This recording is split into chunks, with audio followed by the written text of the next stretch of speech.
Hello दोस्तों, क्या आप जानते हैं कि हम में से ज्यादातर लोग रोज अनजाने में एक ऐसा नशा लेते हैं जैसा कोकेन, सिगरेट और शराब से मिलता है। एक बार इसकी लत लग गई तो इसको छुड़ाना आसान नहीं। इसके अलावा इसका ज्यादा मात्रा में इस्तेमाल ऐसे ही मनोविकारों को जन्म देता है जैसे कोई असली नशा। सोचिए, मैं ये किसकी बात कर रहा हूँ। आप हैरान हो जाएंगे कि रोजमर्रा की जिंदगी में इस्तेमाल होने वाली सोशल नेटवर्किंग साइट्स या एसएनएस हमारे जीवन को किस तरह प्रभावित करती हैं, इसके बारे में हम भी नहीं सोचते। ये हमारी आदतों में से एक अचानक ही बन गई है। लॉकडाउन के चलते इनका इस्तेमाल काफी ज्यादा बढ़ा है और इसी से पैदा होने वाली समस्याएं भी। चलिए आज हम जानते हैं सोशल नेटवर्किंग साइट्स से जुड़े कई राज जो ये आपको बताना नहीं चाहती। कभी आपने घंटों फेसबुक और ट्विटर पर बिताए हैं? इंस्टाग्राम पर इतने डूबे हैं कि समय का पता ही नहीं चले? अगर आपका उत्तर हाँ है तो आप अकेले नहीं हैं, और मैं तो कहूँगा कि इसमें आपका दोष भी नहीं है। फेसबुक के फर्स्ट प्रेसिडेंट शॉन पार्कर ने माना था कि उन्होंने फेसबुक में एडिक्टिव एल्गोरिदम इस्तेमाल की है।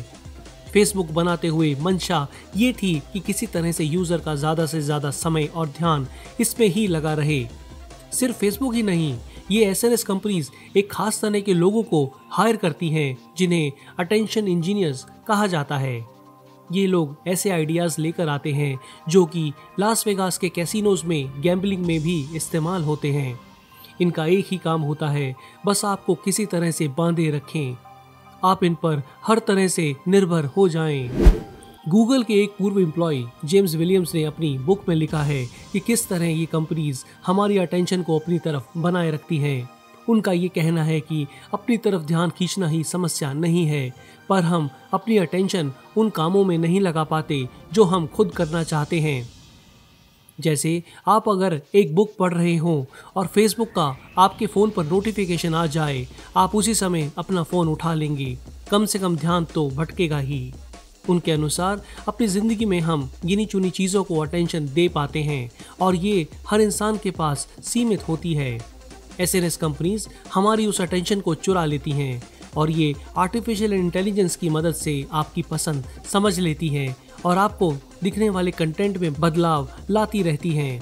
चाहे फेसबुक, इंस्टाग्राम, यूट्यूब, नेटफ्लिक्स या और कोई साइट, ये आपकी ब्राउजिंग के आधार पर आपको आपकी पसंद का डेटा दिखाती रहेगी और आप इसको छोड़ नहीं पाएंगे।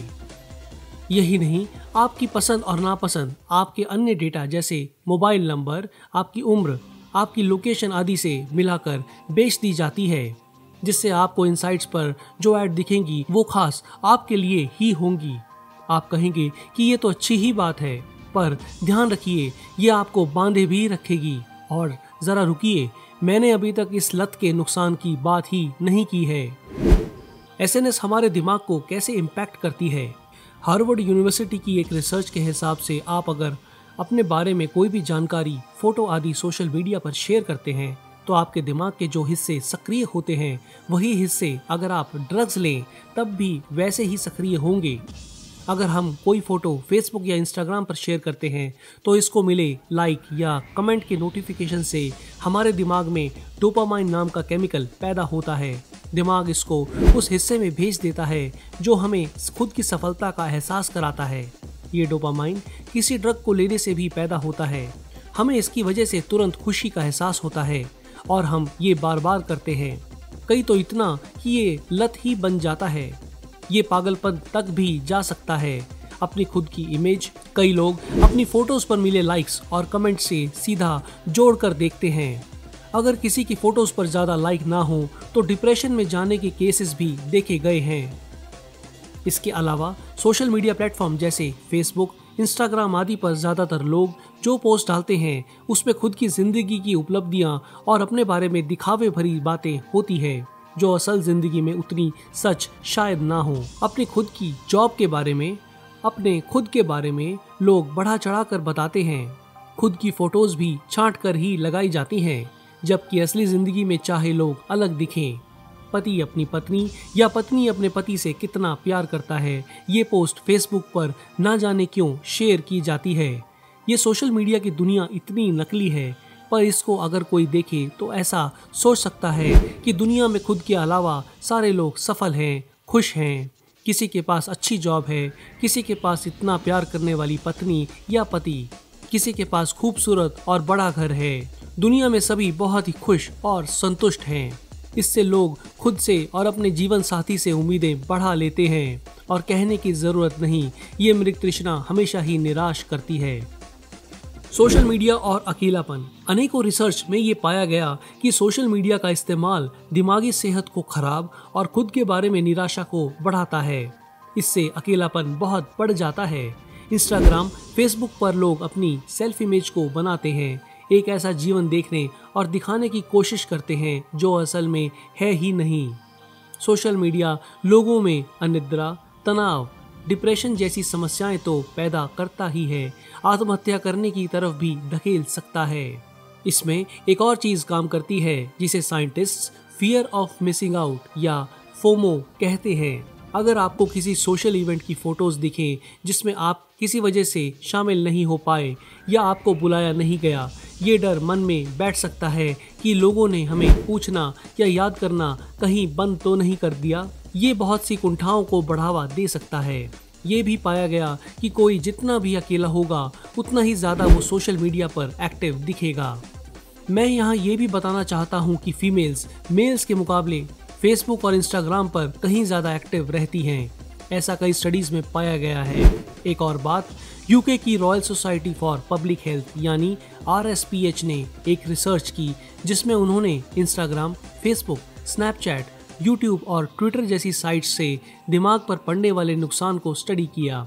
इस रिजल्ट में यूट्यूब को छोड़कर बाकी सारी साइट्स का नतीजा काफ़ी खराब था। सबसे ज़्यादा नुकसानदायक था इंस्टाग्राम, फिर स्नैपचैट, फिर फेसबुक और फिर ट्विटर। सिर्फ यूट्यूब का असर सकारात्मक पाया गया था। Impact on youth. एक रिसर्च में पाया गया कि लगभग 1/3 बच्चे जो दिन में 3 से ज़्यादा घंटे सोशल मीडिया पर एक्टिव रहते हैं, उनका दिमागी विकास सही से नहीं हो पाता। पिछले 1 दशक के दौरान सोशल मीडिया का इस्तेमाल काफ़ी बढ़ा है और ये लोग इसी के बीच बड़े हुए हैं। ये देखा गया कि इनमें सामाजिक बने रहने की ज़रूरी हुनर विकसित नहीं हो पाते। फेसबुक, इंस्टाग्राम में चाहे ये लोग बहुत पसंद किए जाने वाले दिखे, इनके दोस्त और फॉलोअर्स हज़ारों में हों, पर असली दोस्त ना के बराबर ही थे। दोस्तों, मैं ये नहीं कह रहा कि SNS या सोशल नेटवर्किंग साइट्स के कोई फ़ायदे नहीं हैं, पर हम में से ज़्यादातर ये सोचते हैं कि हर नया साधन, हर नई टेक्नोलॉजी अच्छी ही होती है। उनमें ये SNS भी हैं। इनसे होने वाले नुकसान को आप नज़रअंदाज नहीं कर सकते। ध्यान रहे, ये सोशल मीडिया ज़्यादा पुराना नहीं है। इसके नुकसान तो हमें अभी दिखने शुरू ही हुए हैं। जो बच्चे फेसबुक, इंस्टाग्राम, ट्विटर आदि के समय में बड़े हो रहे हैं, उनके ऊपर पड़ने वाले नुकसान तो हमें समय के साथ ही दिख पाएंगे। दोस्तों, क्या आप इन सोशल नेटवर्किंग साइट्स के बिना रह सकते हैं? ज़रा कुछ दिनों इनसे दूर रहने की कोशिश करके तो देखिए। हम लोग कोशिश करें कि इस सोशल मीडिया की नकली दुनिया की जगह असली दुनिया में जिएं और रिश्ते भी असली ही बनाएं। ये सिर्फ हमारे खुद के लिए ही नहीं बल्कि आने वाली पीढ़ियों के लिए भी ज़रूरी है। अगर आपको ये वीडियो पसंद आया हो तो इसे लाइक करें, शेयर करें, इस चैनल को सब्सक्राइब करें और बेल के निशान को दबाकर ऑल पर क्लिक कर दें। जल्दी मिलते हैं एक और ऐसे ही इंटरेस्टिंग और इन्फॉर्मेटिव वीडियो के साथ। धन्यवाद।